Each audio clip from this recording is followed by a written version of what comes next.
Je vous salue dans le nom puissant et glorieux de notre Seigneur Jésus-Christ. Que sa paix soit sur vous encore en ce jour du sabbat, ce dimanche. Oui, le titre de cet enseignement, cette exhortation de ce soir s'appelle, je l'ai nommé, que certains Africains se détrompent. Nous parlons de l'émancipation véritablement de la race noire. Mais dans cette émancipation, il y a des dérives graves que certains de nos concitoyens font.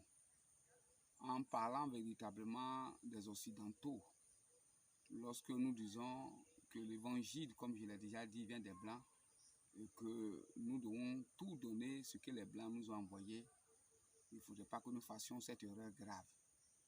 L'évangile, c'est la vie.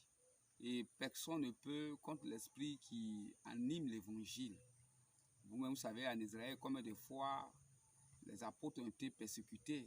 Et il y a un homme dans le livre des Actes qui a dit, cette œuvre-là, si elle vient de Dieu, elle ne mourra pas.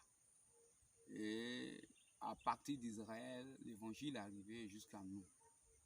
Nous savons que les praticiens de l'évangile en Europe, nous connaissons la dérive que ces personnes-là ont pu faire, les dégâts que ces personnes qui étaient des rois, qui ont cru en cet évangile-là, ce qu'ils ont pu faire à la population véritablement européenne, dans des guerres, oui, dans les atrocités. Mais l'évangile, dans son sens, n'est pas une religion véritablement d'atrocité, une religion d'amour à notre Seigneur Jésus-Christ. Donc, quand ils sont venus en Afrique, ces mêmes dérives-là ont été faites en Afrique. Mais ce que nous devons comprendre, c'est qu'en Europe, ils ont pris leurs responsabilités face véritablement à la sorcellerie, oui, à la spiritualité mauvaise, ce que Satan a inspiré aux hommes pour pouvoir les détruire. L'Europe s'est levée comme une seule personne, la population et l'Église. Mais nous, de nos côtés en Afrique, jusqu'à présent, oui, la population, que ce soit le politique, que ce soit, oui, quiconque, ne s'est pas encore levé véritablement contre l'œuvre de la sorcellerie qui détruit les foyers, qui détruit les vies humaines.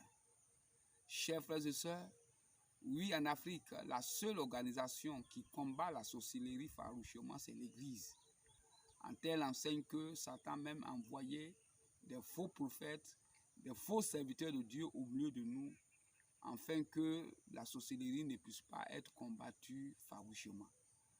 Donc, ce que je veux te dire, si nous voulons éradiquer la sorcellerie, nous devons conduire nos peuples à connaître Jésus-Christ, car il est le seul moyen que je connaisse présentement qui est capable d'éradiquer la sorcellerie de nos familles et de notre société. Donc, chers frères et sœurs, nous ne devons pas avoir l'idée de combattre l'évangile. L'évangile, la Bible dit, c'est la puissance dont ton Dieu se sert pour amener le monde au salut, à la paix, à l'amour, à la vérité, à la tranquillité. S'il y a des personnes qui ont eu à faire des dérives, nous devons nous référer à l'original, oui, celui-même qui a la racine véritablement, celui-même qui est le porteur de ce message, Jésus-Christ, et vivre comme il a demandé. Ne prenons pas le comportement des hommes pour blâmer véritablement l'évangile. C'est ce que je voulais partager avec toi. Dans le nom de Jésus-Christ, que sa grâce soit sur toi et que la compréhension de ce que je viens de t'annoncer au nom de Jésus-Christ soit ton partage. Toi et ta famille et ton assemblée, au nom de Jésus-Christ. Amen.